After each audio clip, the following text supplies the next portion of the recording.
Happy holidays, everyone, and welcome to Film Time Travel's Christmas special. When does the golden age of Hollywood even start? When does it come to an end? Given we have 12 movies to go over, and I don't want to spend a lot of time deciphering this, let's assume it starts when It Happened One Night is released, and ends when the French New Wave kicks in. That gives us a time period between 1934 to 1958. The movies I'll cover in this video were all released during this 24-year period. Obviously, the movie must be set around the holidays. Any holiday works. Initially, I wanted to stick with Christmas and New Year's, but then I realized that this would kick out Easter Parade, and nowhere am I kicking out Easter Parade. The movies will be primarily ranked on the story, the acting, and the cinematography. The story will include how well the movie is written and how well the plot is executed. Acting here is self-explanatory. A cinematography score of 7 means that the movie's picture concerns itself mostly with the conveyance of the story and does so adequately. A score below 7 means the picture sucks. A score above 7 means that the director is thinking artistically. There will also be a holiday meter for each movie. This will measure how much of the story is linked to the holidays. For example, White Christmas is very much linked to Christmas, while Easter Parade is loosely linked to Easter. If a story is happening at Christmas but has nothing to do with Christmas, it gets a lower holiday score. I'll also include a sadness meter to measure how sad a movie is to me. With that out of the way, let's go. I surprised myself too. Given how popular this movie is, I expected to love it. I expected it to be in the top 5. But no, somehow it didn't gel with me. The story felt awkward. The music was well done, but I didn't like it as much. I cannot claim that it's the age of the movie either. I regularly watch movies that are much older than this. It's not the blackface either, although that was an unfortunate addition to a movie that's meant to be about holiday cheer. So what could it be? I blame 2 things. First, I don't like my copy of the movie. It's in color, but the color seems to have been done afterwards. Or perhaps that's just my feeling. Secondly, the story felt static. Fred Astaire and Bing Crosby on the poster were enough to make me anticipate one of the greatest holiday movies of all time. What I got instead was a story that made me keep checking the time. If colorful cinematography is all I wanted from a movie, White Christmas would probably top this list. Unfortunately, far superior movies lag menacingly in the shadows, waiting to steal this film's lunch. This movie is a feast for the eyes. It's in both Technicolor and VistaVision. This means that it's a widescreen picture with some of the most beautiful colors you can experience. When you see the color in White Christmas, you realize that Hollywood is letting us down with some of their contemporary offerings. The dance choreography is also brilliant, keeping you engaged even when other aspects of the movie fail to do so. It seems I'm not lucky when it comes to Bing Crosby. I didn't like the story, nor did I like the music. I really tried. I mean, there's something really human about 2 World War II veterans doing their best to help the ex-commanding officer. This is the kind of story that I'd normally appreciate. I didn't enjoy its execution here though. It didn't possess that quality that draws me into a story and imprisons me there. I went into this movie with a bit of an attitude. I expected to dislike it. I expected it to be passable at best. At first, I thought about how I hated the character of Ebenezer Scrooge and how such characters make it nearly impossible to rewatch a movie. However, as it went on, I was captivated by the 3 spirits that visited him and the underlying philosophical message that accompanied them. I don't know why I'm surprised. The novel is a masterpiece, and Charles Dickens was an astute observer of the human condition. Consequently, A Christmas Carol gets more than a pass. It may not be as fun as other movies here, but it makes up for it by being grandly insightful. What might seem to be a movie about a character who hates Christmas ends up being a movie about life, what it means, and what truly matters. For this reason, A Christmas Carol is the first of the 10 movies that I really liked. I like it when a movie perfectly executes a far-fetched or nonsensical idea. It happened on 5th Avenue as the second richest man in the world, with his ex-wife, pretend to be homeless in order to infiltrate squatters who have taken up his house in New York. Why are they doing this? Because their daughter Trudy, while playing at being homeless, fell in love with one of the squatters. This is a fun, outlandish movie that will keep you on your toes. If you think the first 10 minutes are boring, please persevere. I also felt that the movie's opening was far too slow. However, as soon as Trudy shows up, the story truly kicks off. From here on, you'll be treated to one of the strangest and yet most human stories ever put to screen. Also, it's the only movie here with a few dark jokes. For this reason, it gets its own special dark humor meter. Long before influencers were pretending to love the cottage lifestyle, Barbara Stanwyck was doing it and getting paid much more for it. In this movie, she's Elizabeth Lane, the author of a magazine column that's being read around the US. Even soldiers recuperating from World War II action are reading it.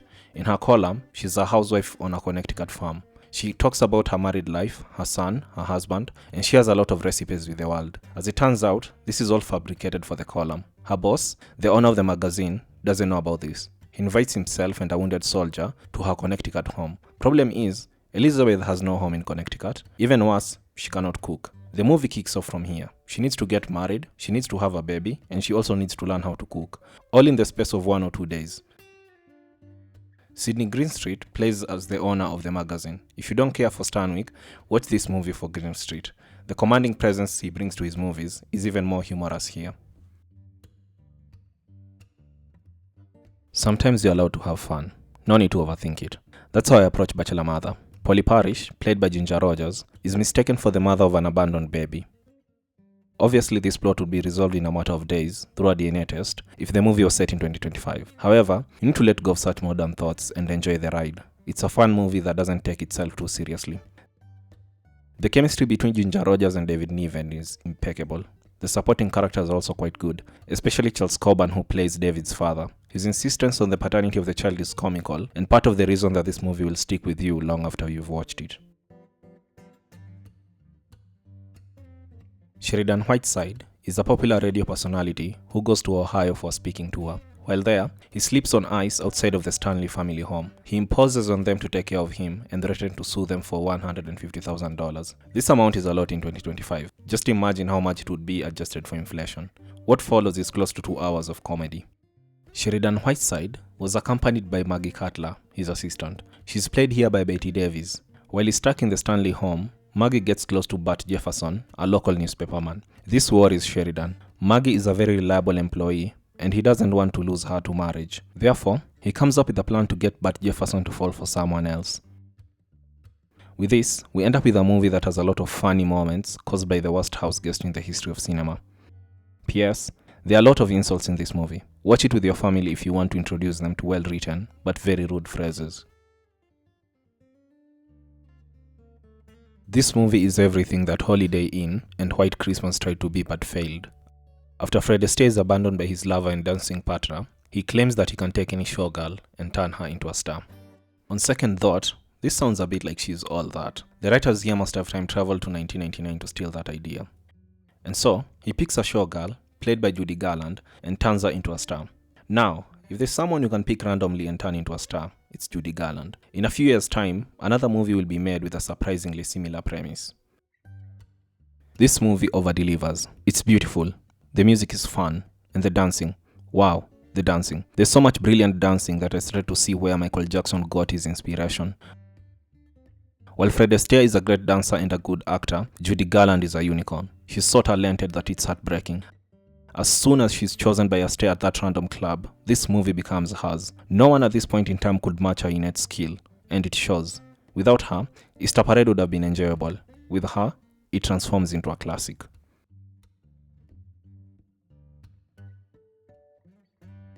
If you'd like to know why this movie is one of the best, just watch the scene where Barbara Stanwyck's lawyer is defending her jewelry theft.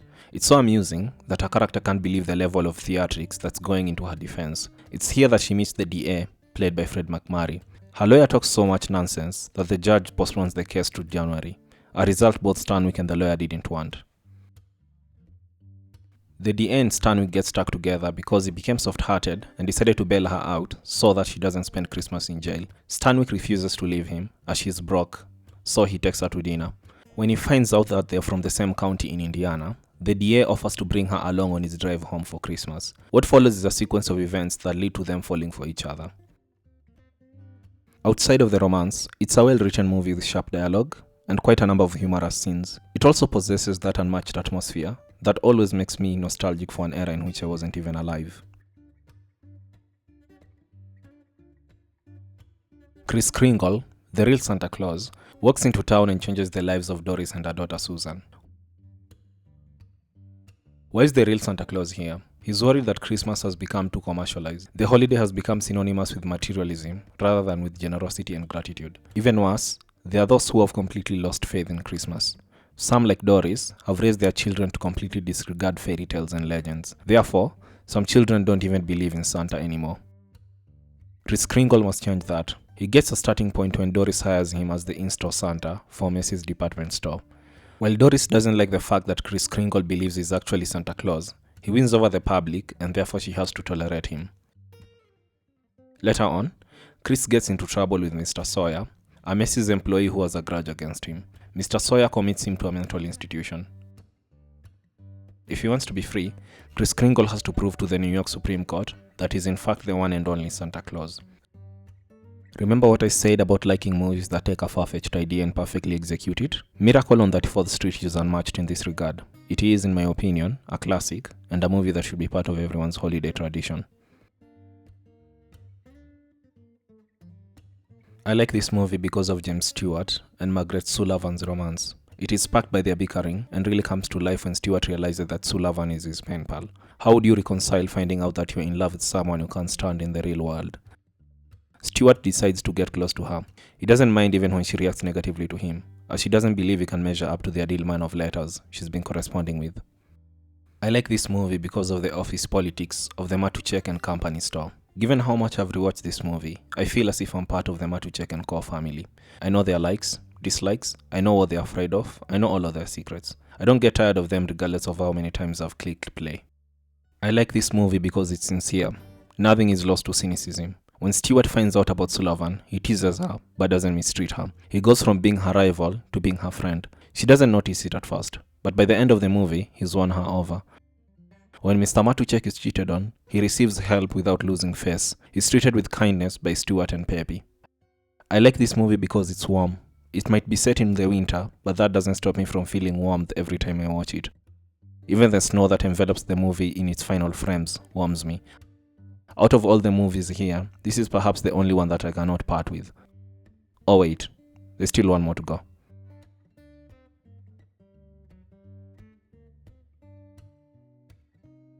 Whenever I watch this movie, I come to the realization that it was meant to exist. Other stories are contrived, constructed through human creativity, sheer will, or absolute greed. It's a Wonderful Life belongs to that tier of stories that exist out of universal necessity. If it disappeared, or if I belonged in a world where it had never been made, I would go through life feeling as if something was missing, something was out of place.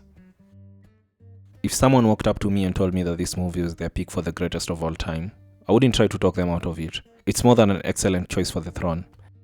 James Stewart, Donna Reed, Lionel Barrymore, and the other members of this stellar cast have been immortalized in a movie that to me is much more than any holiday story. Strip it of its holiday element, and what you're left with is a story about an unselfish man. A man who is unsatisfied with his place in life. A man who has a loving family but is falling apart internally. A man who has friends but yet feels so alone. It's a Wonderful Life succeeds exceptionally at the universal theme that Charles Dickens perhaps had in mind when he wrote A Christmas Carol. We have a much more vicious Ebenezer Scrooge in Mr. Potter. Thankfully, we have George Bailey who stands up to him, but at great cost to his own sanity. When George almost falls in battle, the other characters hoist him up without hesitation. They return that generosity he had so easily parted with over the years. So that's it. That's my ranking of the best holiday movies of Hollywood's golden age. What's your favorite movie amongst them? Do you agree or disagree with me? Either way, leave a comment below telling me what you think. Thank you for watching and happy holidays.